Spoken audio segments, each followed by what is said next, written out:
H.P. Lovecraft. The Shunned House, Chapter 4. On Wednesday, June 25th, 1919, after a proper notification of Carrington Harris, which did not include surmises as to what we expected to find, my uncle and I conveyed to the Shunned House 2 camp chairs, a folding camp cot, and together with some scientific mechanisms of greater weight and intricacy. Thus we placed in the cellar during the day, screening the windows with paper, and planning to return in the evening for our first vigil. We had locked the door from the cellar to the ground floor, and having a key to the outside cellar door, we were prepared to leave our expensive and delicate apparatus, which we had obtained secretly and at great cost, as many days as our vigils might need to be protracted. It was our design to sit up together till very late, and then watch singly till dawn, in 2 hours stretches, myself first and then my companion, the inactive member resting upon the cot. The natural leadership with which my uncle procured the instruments from the laboratories of Brown University and Canston Street Armory, and instinctively assumed direction of our venture, was a marvelous commentary on the potential vitality and resilience of a man of 81. Elihu Whipple had lived according to the hygiene laws he had preached as a physician, and but for what happened later, he would be here in full vigor today. Only 2 persons suspect what did happen, Carrington Harris and myself. I had to tell Harris, because he owned the house, and deserved to know what had gone out of it. Then, too, we had spoken to him in advance of our quest, and I felt after my uncle's going that he would understand and assist me in some vitally necessary public explanations. He turned very pale, but agreed to help me, and decided that it would now be safe to rent the house.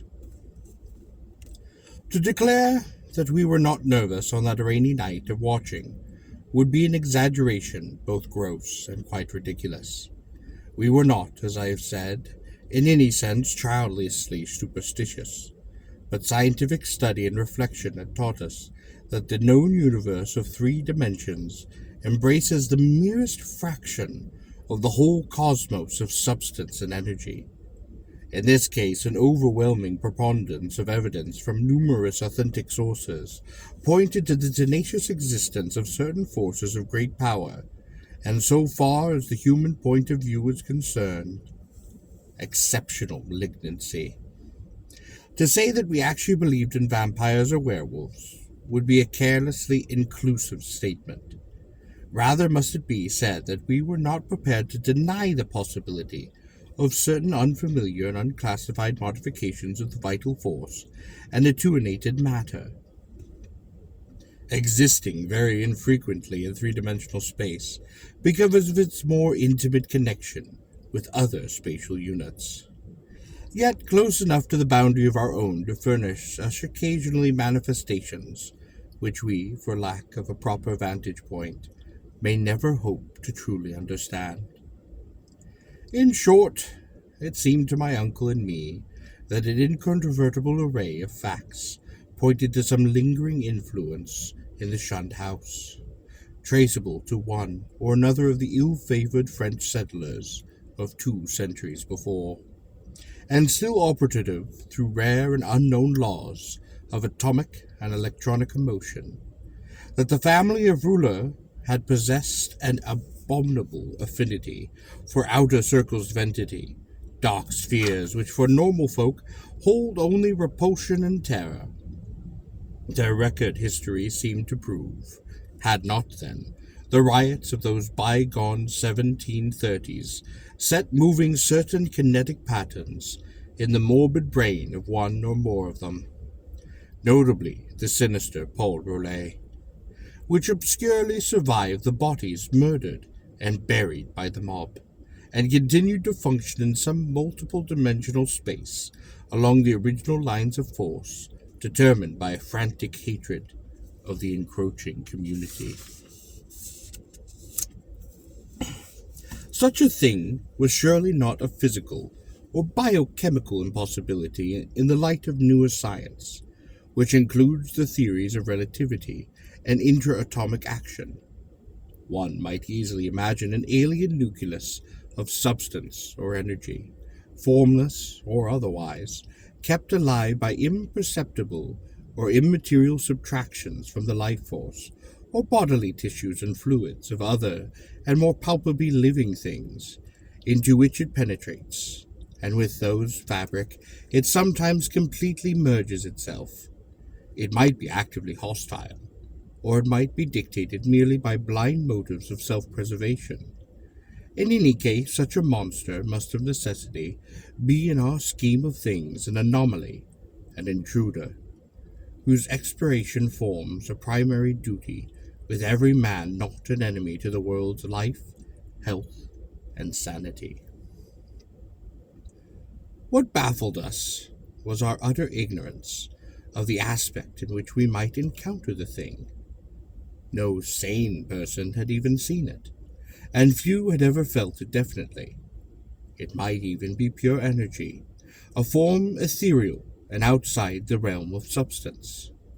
Or it might even be partially material, some unknown and equivocal mass of plasticity capable of changing at will to a nebulous approximations of the solid, liquid, gaseous, or tenuously unparticled states. The anthropomorphic patch of mold upon the floor, the form of the yellowish vapor, and the curvature of the tree roots in some of the old tales, all argued at least a remote and reminiscent connection with the human shape. But how representative or permanent that similarity might be, none could say with any form of certainty.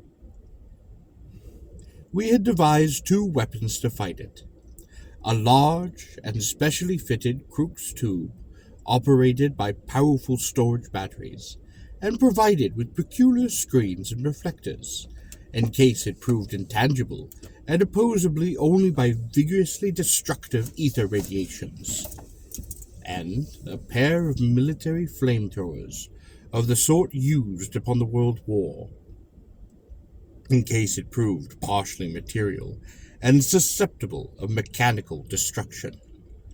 For, like the superstitious Exeter rustics, we were prepared to burn the thing's heart, if heart existed to burn. All this aggressive mechanisms we set in the cellar, in positions carefully arranged with references to the cot and chairs, and to the spot before the fireplace where the mold had taken its strange shapes. That suggestive patch, by the way, was only faintly visible when we placed our furniture and instruments, and when we returned that evening for the actual vigil. For a moment I half doubted that I had ever seen it in a more definitely limbed form. But then I remembered the legends. Our cellar vigil began at 10 p.m., daylight saving time, and as it continued we found no promise of preternated developments. A weak filtered glow from the rain harassed street lamps outside, and a very feeble phosphorescence from the detestable fungi within.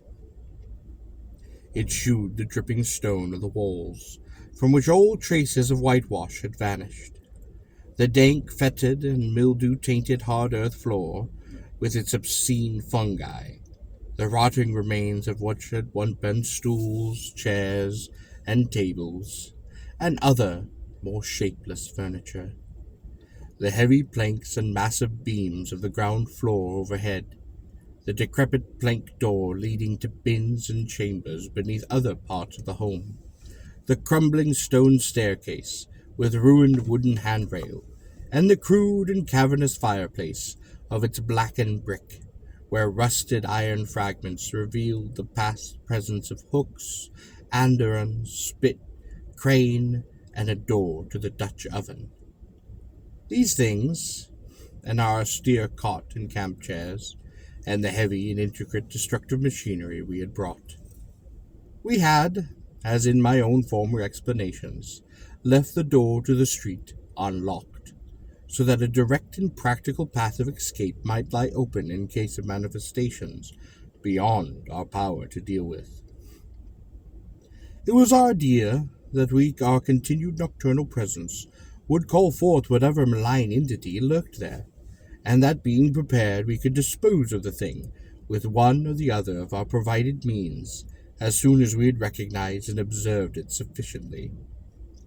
How long it might require to evoke and extinguish the thing, we had no notion. It occurred to us, too, that our venture was far from safe, for in what strength the thing might appear no one could tell. But we deemed the game worth the hazard, and embarked on it alone, and unhesitatingly, conscious that the seeking of outside aid would only expose us to ridicule, and perhaps even defeat our entire purpose. Such was our frame of mind as we talked far into the night, till my uncle's growing drowsiness made me remind him to lie down for his 2-hour sleep. Something like fear chilled me as I sat there in the small hours alone. I say alone, for one who sits by a sleeper is indeed alone, perhaps more alone than he can realize. My uncle breathed heavily, his deep inhalations and exhalations accompanied by the rain outside, and punctuated by another nerve-wracking sound of distant dripping water within, for the house was repulsively damp, even in dry weather, and in this storm positively swamp-like. I studied the loose, antique masonry of the walls in the fungus light, and the feeble rays which stole in from the street through the screened windows. And once, when the noisome atmosphere of the place seemed about to sicken me, I opened the door and looked up and down the street, feasting my eyes upon the familiar sights, and my nostrils upon their wholesome air. Still, nothing occurred to reward my watching, and I yawned repeatedly, fatigue getting the better of my apprehension. Then the stirring of my uncle in his sleep attracted my notice. He had turned restlessly upon the cot several times during the later half of the first hour, but now he was breathing with unusual irregularity, occasionally heaving a sigh which held more than a few of the qualities of a choking moan. I turned my electric flashlight on him and found his face averted. So rising and crossing to the other side of the cot, I again flashed the light to see if he seemed in any pain. What I saw unnerved me most surprisingly, considering its relative triviality.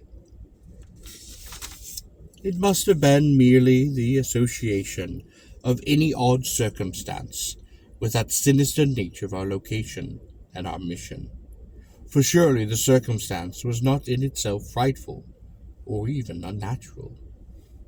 It was merely that my uncle's facial expression, disturbed no doubt by the strange dreams which our situation prompted, betrayed considerable agitation, and seemed not at all characteristic of him.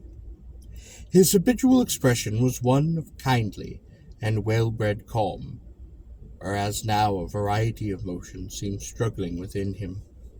I think upon the whole that it was the variety which chiefly disturbed me.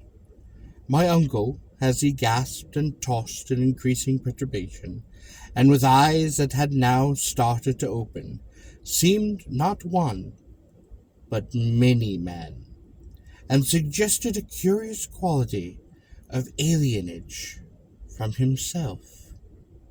All at once he commenced to mutter, and I did not like the look of his mouth and teeth as he spoke. The words were at first indistinguishable, and then, with a tremendous start, I recognized something about them which filled me with icy fear, till I recalled the breadth of my uncle's education, and the interminable translations he had made from anthropological and antiquarian articles in the Revue des Deux Mondes. For the venerable Il Whipple was muttering in French, and the few phases I could distinguish seemed connected with the darkest myths that he had ever adapted from those famous Paris magazines. Suddenly, perspiration broke out upon the sleeper's forehead, and he leaped abruptly up, half awake. The jumble of French changed to a cry in English, and the hoarse voice shouted excitedly, "My breath! My breath!" Then the awakening became complete, and with a substance of facial expressions to the normal state, my uncle seized my hand and began to relate a dream whose nucleus of significance I could only surmise with a kind of awe. He had, he said, floated off from a very ordinary sense of dream pictures into a scene whose strangeness was related to nothing he had ever read. It was of this world, and yet not of it. A shadowy geometrical confusion in which could be seen elements of familiar things in most unfamiliar and perturbing combinations. There was a suggestion of query, disorderly pictures superimposed one upon the other, an arrangement in which the essentials of time as well as of space seemed dissolved and mixed in the most illogical of fashions. In this kaleidoscope vortex of phantasmal images were occasional snapshots, if one might use the term, of singular clearness, but unaccountable heterogeneity.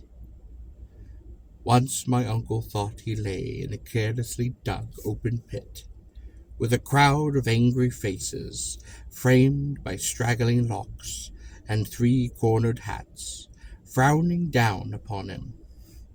Again he seemed to be in the interior of a home, an old home apparently, but the details and inhabitants were consistently changing, and he could never be certain of the faces of the furniture, or even of the room itself, since doors and windows seemed in just as great a state of flux as the more presumably mobile objects.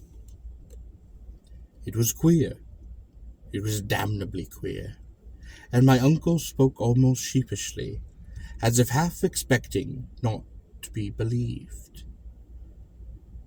When he declared that of the strange faces, many had unmistakably borne the features of the Harris family, and all the while there was a personal sensation of choking, as if some pervasive presence had spread itself through his body and sought to possess itself of his very vital process. I shuddered at the thought of those vital processes, worn as they were by 81 years of continuous functioning, in conflict with unknown forces, of which the youngest and strongest system might well be afraid, but in another moment reflected that dreams are only dreams, and that these uncomfortable visions could be, at most, no more than my uncle's reaction to the investigations and expectations which had lately filled our minds, to the exclusion of all else. Conversation, also, soon tended to dispel my sense of strangeness, and in time I yielded to my yawns, and I took my turn upon slumber. My uncle seemed now very wakeful, and welcomed his period of watching, even though the nightmare had aroused him far ahead of his allotted 2 hours. Sleep seized me most quickly, and I was at once haunted with dreams of the most disturbing kind. I felt in my visions a cosmic and abysmal loneliness, with hostile surging from all sides upon some prison where I did lay confined. I seemed bound and gagged and taunted by the echoing yells of distant multitudes who thirsted for my blood. My uncle's face came to me with a less pleasant association than in the waking hours, and I recalled many futile struggles and my attempts to scream. It was not a pleasant sleep, and for a second I was not sorry for the echoing shriek which clove through the barriers of dream and flung me to a sharp and startled awakeness, which every actual object before my eyes stood out with a more than natural clearness and clarity.